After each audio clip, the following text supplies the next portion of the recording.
ជំរាបសួរនិងសួស្តីពុកម៉ែបងប្អូនទាំងអស់គ្នាស្វាគមន៍មកកាន់វីដេអូខ្ញុំសុកណាថ្ងៃហ្នឹងខ្ញុំរៀបចំខ្លួនទៅហែកឋិនទានណាបងប្អូនយុទ្ធជនសំណុំឆ្ងាយធ្វើតែមួយចាំនៅក្នុងបកកអូយណែបងប្អូនតែបច្ចៈនងវាគឺអត់ធន់ច្បាស់លាស់ប៉ុន្តែយើងចេញទៅគឺនៅចាំនារីតែងខ្លួនម្នាក់គឺអ្នកម្ដាយខ្ញុំហើយថាលេងបងប្អូនកាប់ពិតគាត់ជាអ្នកចាំខ្ញុំឯងគាត់ថែមតែក្រែមតិចតួចហ្នឹងគឺអូខេហើយបានទៅទាំងអស់គ្នាអញ្ចឹងឲ្យវត្តដែលខ្ញុំត្រូវទៅហែកឋិនទានហ្នឹងគឺនៅទីតាំងវត្តសបាតបងប្អូនដែលខ្ញុំធ្លាប់ចេញវីដេអូការភ្ជុំហ្នឹងគឺនៅចិត្តផ្ទះខ្ញុំដែរទេឋិនហ្នឹងគេហែចូលតាំងពីល្ងាចបងប្អូនតែដោយសារតែខ្ញុំអត់បានមកអញ្ចឹងខ្ញុំពីអ្នកម៉ែខ្ញុំមកហែថ្ងៃចុងបញ្ចប់បងប្អូនថ្ងៃត្រូវឆ្លងនឹងវិញពេលអញ្ចឹងទៅទៅនឹងហែដូចជាម៉ោង12បងប្អូនដោយសារតែកឋិនវត្តនឹងហើយវត្តខ្ញុំហ្នឹងគឺគៀកថ្ងៃគ្នាថ្ងៃហ្នឹងវត្តនឹងអញ្ចឹងទៅស្អែកបានវត្តនៅចិត្តផ្ទះខ្ញុំអីអញ្ចឹងទៅហើយកឋិនហ្នឹងគេអុំទូកដូចគ្នាបងប្អូនអញ្ចឹងអានេះវីដេអូដែលការដែលខ្ញុំទៅផ្ទះមុនអុំទូករបស់បងប្អូនអញ្ចឹងដឹងស្រាប់ឲ្យបងប្អូនពេលកឋិនគឺអត់ខ្វះទេរបស់ញ៉ាំមានតាំងមន់ដុតមានតាំងដំឡូងដៃខ្លាឬក៏ដែលម៉ែខ្ញុំទិញដវងហ្នឹងដុកលឿដុកអីចង្រិតអីចឹងទៅហើយខ្ញុំចាប់អារម្មណ៍ជាងគេគឺដំឡូងដៃខ្លាដោយសារតែដំឡូងហ្នឹងវាឆ្ងាញ់វាផុសភាគច្រើនចាស់គាត់អាសាញ៉ាំអីចឹងណាវាប្លែកខុសពីដំឡូងដតៃដោយសារដំឡូងហ្នឹងវារៀងឆ្ងាញ់ជាងគេចឹងទៅណាបងប្អូនអាចសាកញ៉ាំបានពេលក្មេងៗអត់សូវចូលចិត្តទេតែចាប់ផ្ដើមវ័យមួយដែលថាញ៉ាំទៅសុខភាពល្អអីចឹងយើងចាប់ដើមងាកមកឃើញរបស់ដែលយើងអត់ធ្លាប់ចូលចិត្តមកញ៉ាំវិញហើយបងប្អូនអញ្ចឹងខ្ញុំមកដល់ភ្លាមគឺដល់ម៉ោងដែលគេទទួលបាយម្ហូបភ្ញៀវកិត្តិយសអីចឹងទៅណាបងប្អូនដោយសារតាំងហែហ្នឹងម៉ោង12ថ្ងៃត្រង់អញ្ចឹងខ្ញុំមកដល់នេះដូចជាម៉ោង10ឬក៏11ដែរបងប្អូនអញ្ចឹងថាតម្រងមកបាយទេដែរអញ្ចឹងម៉ែខ្ញុំថាឲ្យឡើងមកលើសិនមកថ្វាយអង្គមប្រសង់ឬក៏ប្រពុតបដិមាអីសិនអញ្ចឹងណាបងប្អូនដោយសារតែម៉ាយាយខ្ញុំគាត់នៅចាំមើលផ្លូវចៅដែលថាម៉ងហែបងប្អូនហើយខ្ញុំណាមកដល់ម៉ែខ្ញុំថាអញ្ចេះម៉ាយាយនៅខាងមុខខ្ញុំនេះកំពុងតែស្វែងរកថតម៉ាយាយបាត់ម៉ាយាយអត់ឃើញអីចឹងទៅហើយមែនម៉ាយាយខ្ញុំគាត់នៅមុខហើយខ្ញុំអត់សូវហ៊ានទៅថតនៅខាងមុខហ្មងទេតែម៉ែខ្ញុំថាទៅថតឲ្យជាប់ម៉ាយាយជាប់អីដែរចឹងណាហើយម៉ាយាយខ្ញុំក៏កំពុងស្រឡឹងមើលថាពីណាគេពួកអីគាត់មើលអត់សូវច្បាស់ទេតើដឹងថាចៅខ្លួនឯងគឺដើរចេញពីកន្លែងហ្នឹងមកជួបយើងភ្លាមតែម្ដងដូចនេះបានឃើញចឹងណាបងប្អូនចឹងខ្ញុំនៅថ្វាយអង្គមលោកជាមួយគាត់នឹងបានប្រហែលជាមួយស្ទុះដែរទេអត់បានយូរទេបងប្អូនដោយសារតែខ្ញុំឃ្លានបាយដែរហើយម៉ោង11 12ឯហ្នឹងបងប្អូនអញ្ចឹងក៏ប្រាប់គាត់ថាឥឡូវខ្ញុំសុំចុះទៅក្រ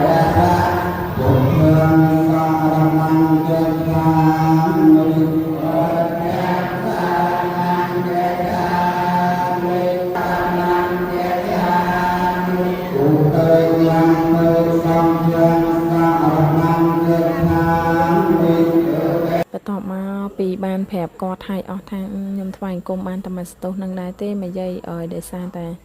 ខ្ញុំអត់តន់ហូបបាយហូបអីចឹងទៅម៉ាយាយក៏គាត់ប្រាប់ដែរថាទៅហូបទៅអីឲ្យទៅពួកអីតែតិចទៀតហ្នឹងគេហែគេអីចឹងណាបងប្អូន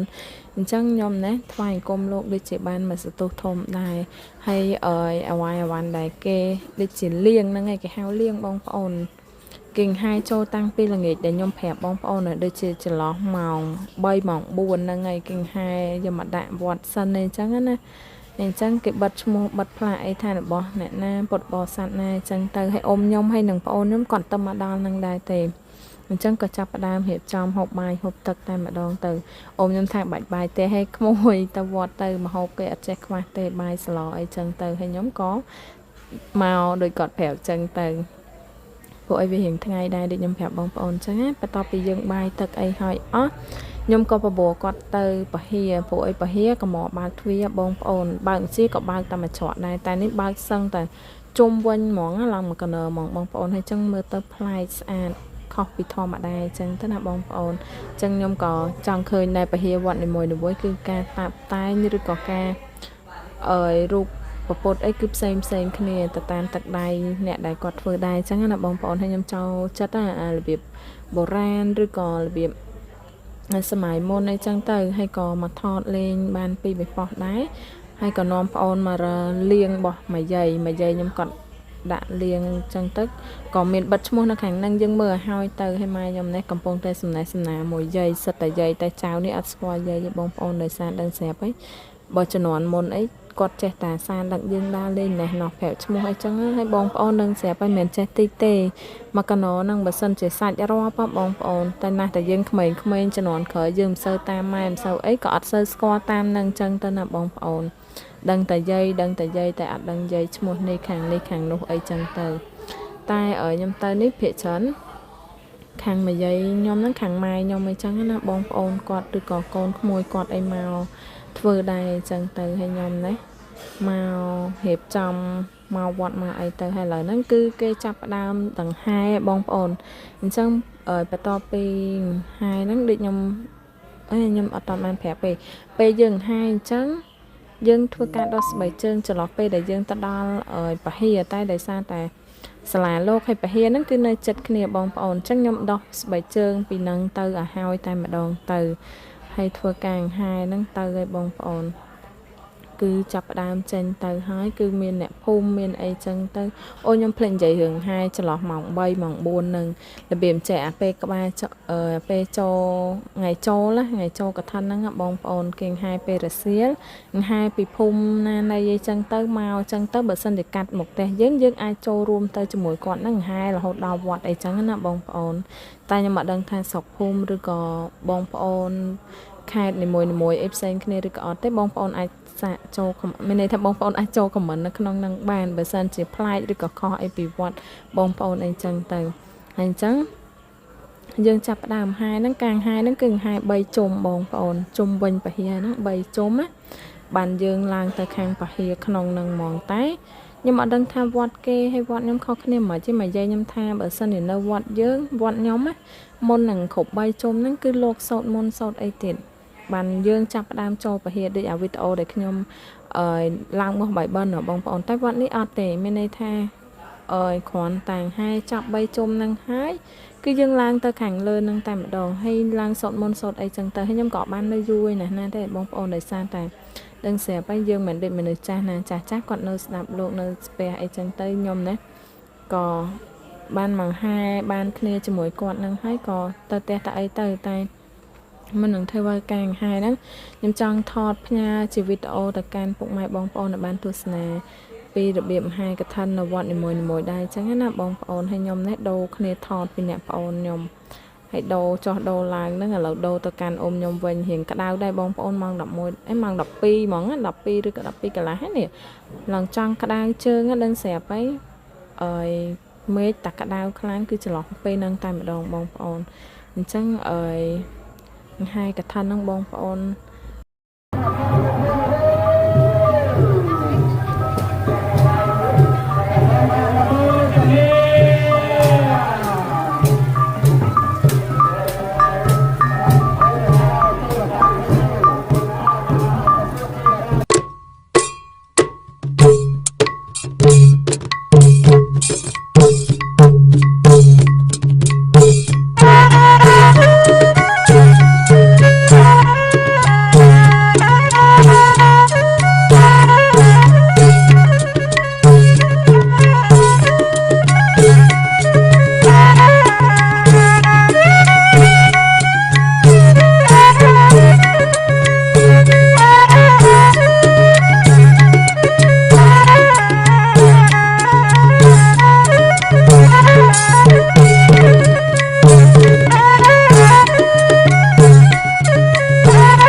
បិទឆ្លោះបានណា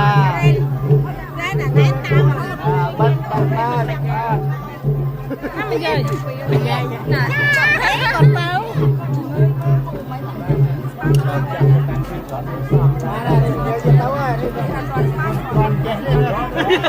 បងប្អូនហើយនិយាយមែនអត់តែមានកឋិនគឺដឹងតែសប្បាយហ្មងមិនថាវត្តយើងឬក៏វត្តគេទេភិកច្រើនអី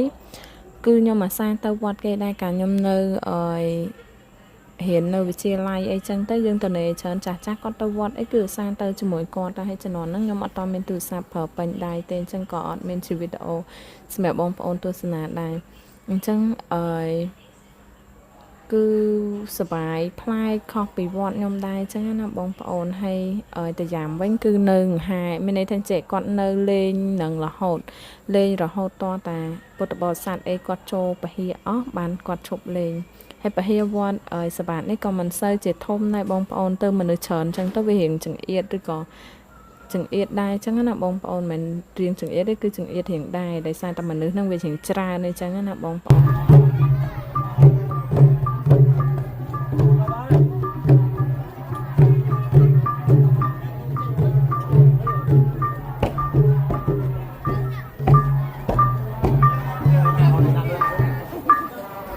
ហើយឥឡូវហ្នឹងកាងហើយកឋិនក៏ត្រូវបានដល់ទីបញ្ចប់ដែរហើយ